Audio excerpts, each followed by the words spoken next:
بیٹیوں کی ٹینشن سے مر گئے، وہ مرے. اپنے بارے میں بات کر رہا ہوں میں. آپ کہیں گے دن بھر تو ہم موت کی باتیں سنتے ہیں، لیکن اپنی موت کے اور سامنے والے کی موت کے تذکرے بولنے پر گورنمنٹ نے پابندی. ابھی تو زندہ ہے نا ماشاء، ابھی مرے تھوڑی ہیں. جب تک زندہ ہیں تو جواب تو دینا بھائی. تو ہماری مثال ایسے ہے جیسے میرے بیٹے نے، چھوٹے بچے نے ایک جنازہ دیکھا. اس کو کیا پتا یہ میت کیا ہوتی. مجھے آ کے کہنے لگا ابو آج میں نے ایک مرے ہوئے انکل دیکھے ہیں. مرے ہوئے انکل. اس کا خیال تھا انکلوں کی دو قسمیں، ایک چلتے پھرتے انکل، ایک لیٹے ہوئے انکل. یہ بھی انکل ہیں، مر گئے تو یہ اس طرح بھی کوئی چیز ہوتی ہے. تو جیسے بچے کو تھوڑی پتہ ہے کہ یہ کیا ہو گیا. تو ہمارا حساب بھی ایسا ہے، جب کسی کو مرا ہوا ہم دیکھتے ہیں تو ہمارا خیال ہے یہ زندہ انکل ہیں اور یہ مرے ہوئے انکل ہیں. یہ زندہ انٹی ہیں، یہ مری ہوئی انٹی ہیں. یہ نہیں پتا کہ یہ مرنے کا مطلب ہے گئے بحریہ ٹاؤن ہاتھ سے. بولو نا کیا ہو گیا. میں آپ کے دلوں سے کھرچ کھرچ کے انشاءاللہ بحریہ ٹاؤن نکال کے چھوڑوں گا. بتا دوں میں آپ کو، بہت مسلط ہوا ہوا ہے بحریہ ٹاؤن. بحریہ ٹاؤن اور ریاض ملک ہی نام ہے نا، ملک ریاض سوری. اگر وہ میرے بیان میں آیا تو اس کے دل سے بھی انشاءاللہ بحریہ ٹاؤن کھرچ کھرچ کے نکالیں گے. تو مالک ہے، ہم اس کو کہہ رہے ہیں کہ بھائی تم غلط چیزوں سے دل لگا بیٹھے ہو. بزنس سے منع نہیں کر رہے ہم، بزنس سے تھوڑی منع کر، وہ تو صحابہ نے کیا ہے. دل نہیں لگانا. مٹی کے گھر ہیں، کچی مٹی ہے، گھروندے ہیں. مٹی سے دل بہلانے والے دنیا کے سب سے بڑے بے وقوف ہوتے ہیں. تبلیغ والے بڑی پیاری بات کہتے ہیں، کھڑی مٹی اور پڑی مٹی.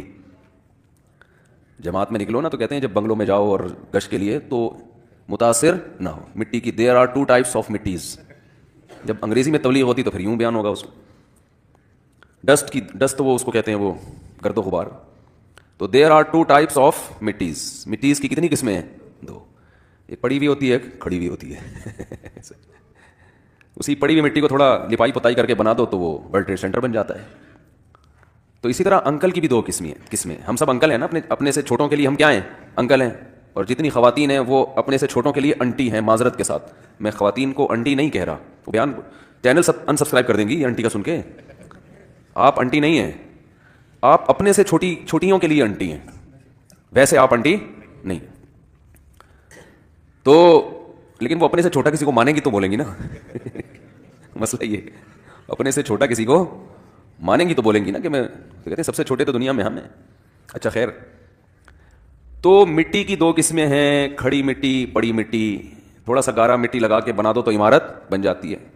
تو اسی طرح انکل اور انٹیوں کی بھی کتنی قسمیں ہیں؟ دو. ایک پڑے انکل اور ایک کھڑے انکل. ایک پڑی انٹی اور ایک کھڑی. ہم سب ابھی کھڑے انکل ہیں، چل پھر رہے ہیں. تھوڑے دنوں میں ہم کیا ہو جائیں گے؟ لیٹ جائیں گے. اعلان ہو جائے گا جی آج فلاں کا انتقال ہو گیا، آج فلاں کا انا للہ ہو گیا.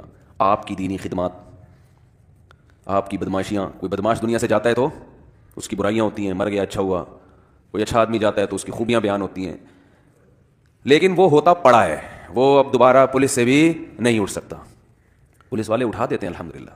تو بات یہ چل رہی تھی میرے بھائی کہ ہم سارا دن صبح و شام مختلف قسم کے تذکرے کرتے رہتے ہیں. یہ بھی ہے، وہ بھی ہے، یوں بھی ہے، فلانا بھی ہے. ان تذکروں میں موت کا تذکرہ زیرو ہوتا ہے، ذکر ہوتا ہی نہیں ہے موت کا. تو جیسے کبوتر بلی کو دیکھ کے کیا کر رہا ہے؟ آنکھیں بند. تو ہم بھی موت کے تذکرے سے کیا کر رہے ہیں؟ آنکھیں بند. کہیں بیٹھے ہوئے ہو نا، ذرا موت کا تذکرہ کرنے لگے، یار ایک دن پھٹے پہ ہم بھی لیٹے ہوئے ہوں گے، تو لوگ چپ کرا دیتے ہیں، یار کوئی اچھی باتیں کرو، ویسی ٹینشن میں ہے. حالانکہ ٹینشن ختم کرنے کا اس سے بہتر کوئی ذریعہ ہے نہیں. عجیب بات ہے یار.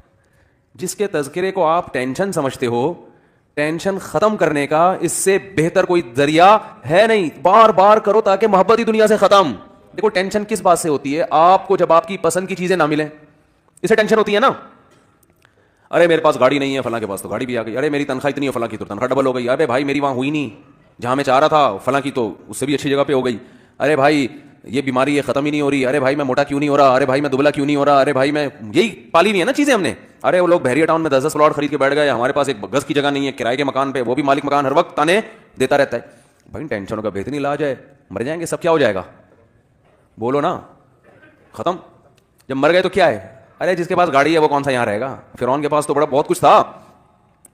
اپنے جو ملک کا وزیر اعظم یا صدر ہوتا ہے اس سے تو آپ آگے نہیں جا سکتے نا. تو اپنے ملک میں دیکھ لو کتنے بڑے بڑے وزیر اعظم آئے، صدور آئے، کتنے بڑے بڑے آفیسر آئے، آ کے کہاں چلے گئے؟ فنا میں. ختم. کسی کا جہاز کریش ہو رہا ہے، کسی کو پھانسی پہ لٹکایا جا رہا ہے، کوئی اپنی موت مر رہا ہے، کوئی یہ ہو رہا ہے، کوئی وہ ہو رہا ہے. نبی صلی اللہ علیہ وسلم نے فرمایا اکثروا من ذکر ہادم اللذات الموت. فرمایا جو لذتوں کو توڑ دینے والی چیز ہے نا موت, اس کو بہت کثرت سے یاد کیا کرو, اس کا تذکرہ کثرت سے کیا کرو, کیونکہ یہ ساری جو نعمتیں ہیں نا جن کو دیکھ دیکھ کے ہم جلتے کڑتے بھی رہتے ہیں, ڈپریشن میں بھی جاتے ہیں, یہ ساری لذتیں کیا ہونے والی ہیں؟ ختم. موت کے تذکرے سے ٹینشن جب ہوگی جب آپ دنیا کو مسافر خانہ سمجھ ہی نہیں رہے ہو, آپ سمجھ رہے میں ہمیشہ یہاں رہوں گا, تو آپ اس خوش فہمی میں ہوتے ہو کہ میں موت کو بھلا دیتا ہوں, جوانی ہوگی آ جائے گی, اور میں یہی سمجھتا ہوں کہ میں ابھی کیا ہوں, زندہ ہوں تو کل بھی زندہ ہوں. اس سے آپ سمجھتے ہو کہ آپ کو خوشی ملے گی, حالانکہ یہ وقتی خوشی میں ایک بہت بڑا غم لپٹا ہوا آ جاتا ہے آپ کے ساتھ. وہ غم یہ آ رہا ہوتا ہے کہ پھر آپ ساری چاہتیں یہاں پوری کرنا چاہتے ہو. خوش ہمیشہ وہی ہوتا ہے جو زندگی کو دنیا کو W11 سمجھے. ہاں, اس پہ پھر جن چڑیل بھوت بھی آئیں گے تو خوش ہوگا. جیسے ان صحابیہ کو نبی نے بتا دیا نا جنت کی ضمانت, تو انہوں نے کہا اسی میں خوش ہے, کوئی بات نہیں, یہ بیماری ہے تو گزر جائے گی. دیکھو اگر وہ صحابیہ دعا مانگ لیتی ہیں, یا رسول اللہ نہیں مجھے تو آپ شفا کی دعا کریں, میں یہ ٹینشن نہیں برداشت کر سکتی, تو شفا تو مل جاتی. لیکن شفا مل کے بھی موت, شفا نہ ملنے میں بھی موت, تو چلے گئے سارے دنیا سے. شفا مل جاتی تو بھی موت, بلکہ وہ نبی سے یہ دعا مانگتی ہیں کہ شفا بھی ملے, 500 سال کی زندگی بھی ملے, تو بھی اب تک کیا ہو چکا ہوتا؟ موت ہو چکی ہے. جو مر گیا. دیکھو ماضی اچھا گزرے برا گزرے, اس سے آپ کی صحت پہ کوئی اثر نہیں پڑتا. جو وہ ہمارے گزر گئی گزران, کیا جھوپڑی کیا میدان. جو ٹائم گزر گیا وہ تو اچھا گزرا برا گزرا, اس کا کرنا کیا ہے؟ حال اور فیوچر کو سوچ کے انسان خوش ہوتا ہے. کتنی بڑی بات ہے جب میدان حشر قائم ہوگا تو وہ صحابیہ کو کوئی یہ فیصلہ کر سکتا ہے کہ ان کو معاذ اللہ ان کے بدعمالیوں کی وجہ سے ان کو سزا ملے؟ کوئی اگر بالفرض بدعمالی ہو, بالفرض کوئی سوچ سکتا ہے؟ اگر ایسا ہو تو وہ تو نبی کے پاس آئیں گے, آپ نے تو گارنٹی دی تھی. تو یاد رکھو یہ گارنٹی صرف ان صحابیہ کے لیے نہیں ہے, اصل میں اصول ہے کہ جو ٹینشنوں اور بیماریوں میں صبر کرتا ہے اس کے لیے جنت کی ضمانتیں ہیں. نبی صلی اللہ علیہ وسلم نے فرمایا قیامت کے دن انسان اپنے اعمال کو دیکھے گا, اتنا وزنی ترازو, وہ کہے گا یہ نیکیاں تو میں نے کی نہیں ہیں.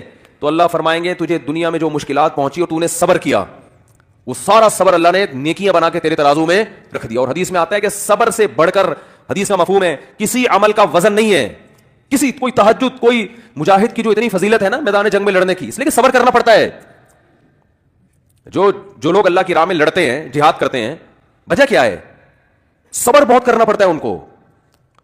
تبھی قرآن نے کہا الصابرین فی البأساء والضراء وحین الباس, میدان جنگ میں صبر کرنے والے. تو وہاں بھی لڑتے ہوئے صبر کرنا پڑتا ہے.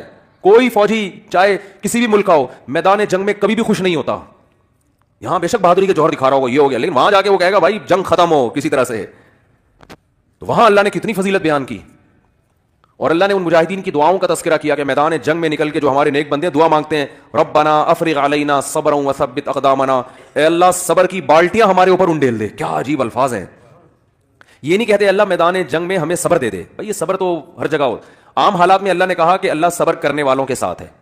جو عام پریشانی ہے, کسی کا ایکسیڈنٹ ہو گیا, یہ ہو گیا, تو وہاں حدیث میں آتے ہیں اللہ سے صبر مانگو. من یتصبر, جو اللہ سے صبر مانگتا ہے, یصبرہ اللہ, اللہ اس کو صبر کی توفیق دیتے ہیں. وہاں یہ الفاظ ہیں, ہلکے الفاظ ہیں.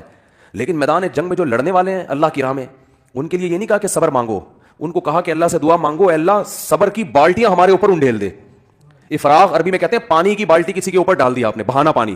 تو گویا صبر کو پانی فرض کیا گیا ہے, اور اس کو ایک بالٹی میں رکھ کے ایسے انڈیل ہمارے اوپر. تھوڑا بہت صبر نہیں چلے گا جہاں پہ وہ دشمن طاقتور ہے, وہ ٹینکوں بموں کے ساتھ چیتھڑے اڑا رہا ہے, آپ کی آنکھیں بھی جا سکتی ہیں, آپ کی ٹانگ بھی جا سکتی ہے, آپ گرفتار بھی ہو سکتے ہو. کتنی ٹینشنیں ہیں, اور یہ جنگ کب ختم ہوگی یہ بھی پتہ نہیں ہے.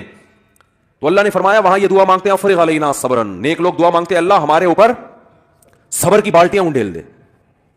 تو کس قدر, تو اللہ نے کیوں جنت, حدیث میں آتا ہے من قاتل فواق ناقۃ, جو اونٹنی کا عرب لوگ دودھ نکالا کرتے تھے نا, تو دودھ جیسے ہی ختم ہوتا ہے اس کو چند سیکنڈ کے لیے چھوڑتے ہیں تاکہ تھوڑا سا دودھ دوبارہ جمع ہو جائے, پھر دوبارہ نکالتے ہیں.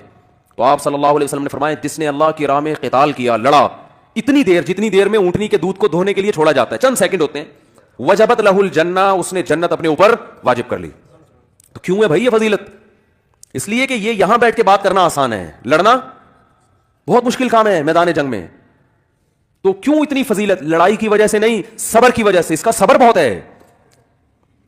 تو میرے بھائی چاہے مصیبتوں میں صبر ہو, بیماریوں میں ہو, جن چڑیل بھوت آ گئے, کوئی بھی ٹینشن ہے نا, تو اس میں آپ صبر کو ہلکا نہ سمجھیں. اور یعقوب علیہ السلام کی دعا یاد کر لیں, جب بیٹا گم ہو گیا تھا نا, لوگ کہہ رہے تھے کہ آپ تو مایوس کیوں نہیں ہوتے, آپ یہ کیوں نہیں اور یوں کیوں نہیں, تو کیا فرمایا اعلم من اللہ ما لا تعلمون, میں اللہ کے بارے میں وہ کچھ جانتا ہوں جو تم نہیں جانتے.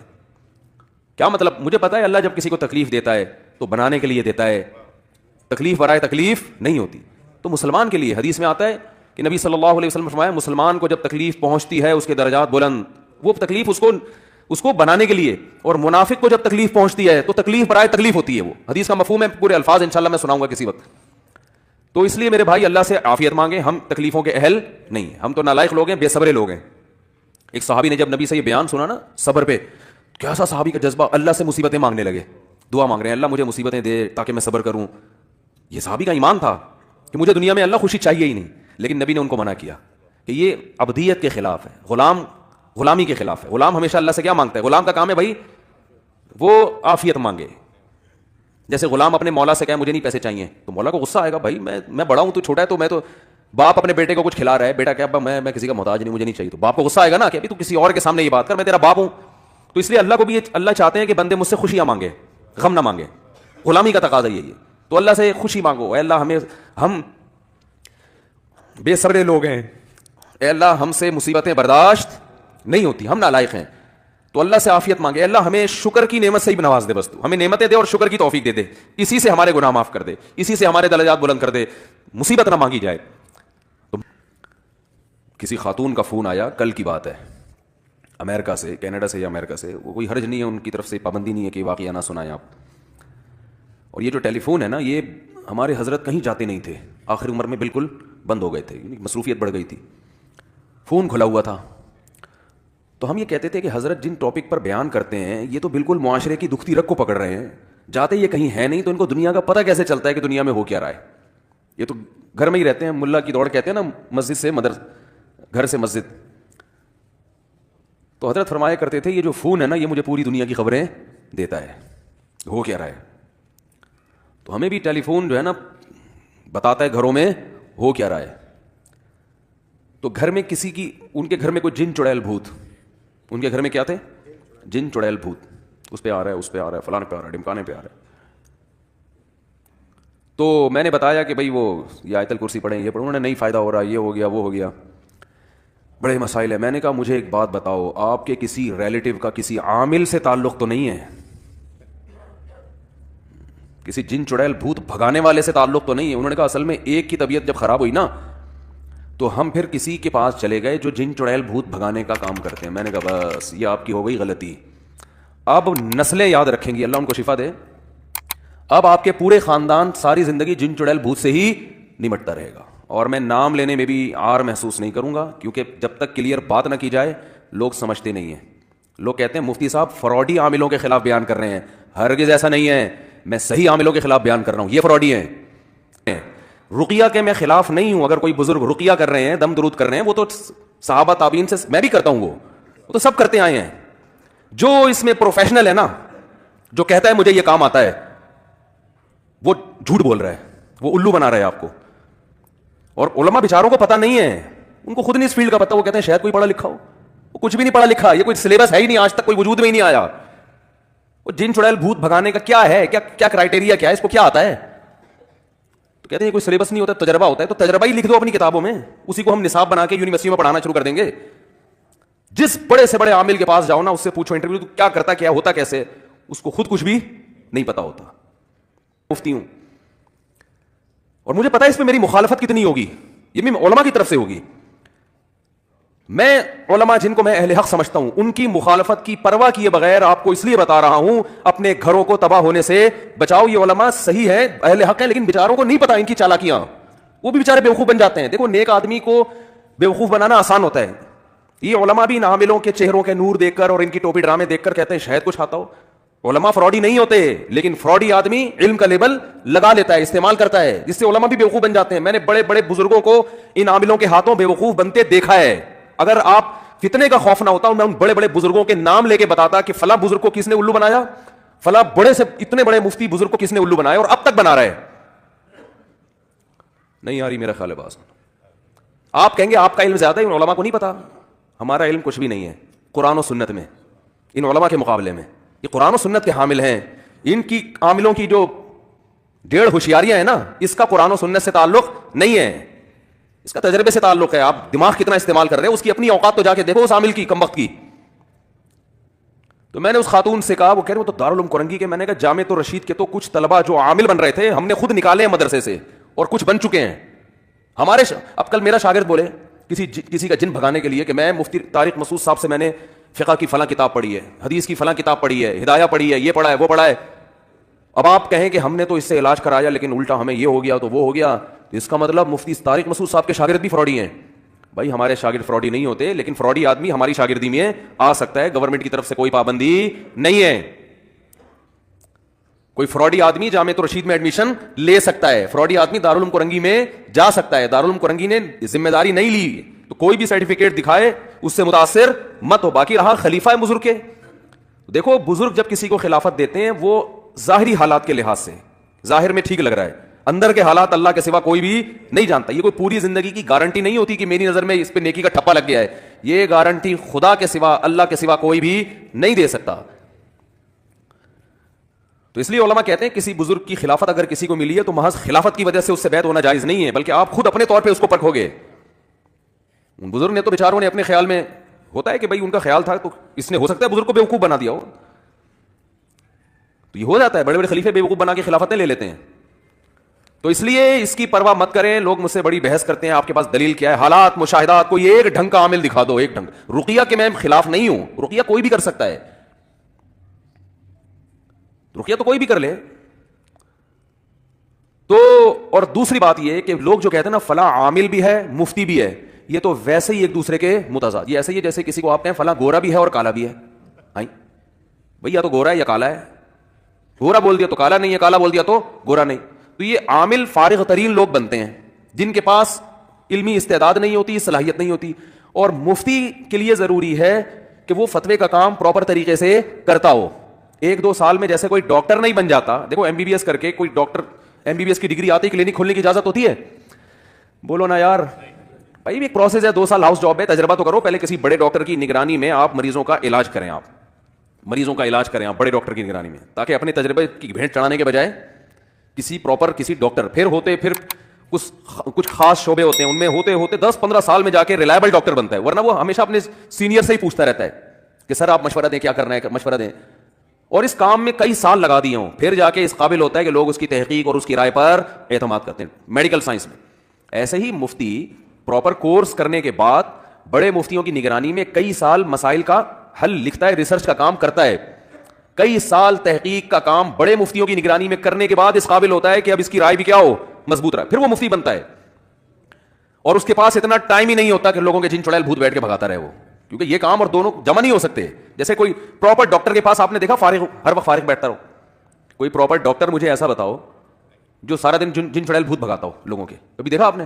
اور ڈاکٹر یہ کام کرتے بھی نہیں ہے کیونکہ ان کو پتا ہے ہمارے پاس اس سے زیادہ اہم کام ہے.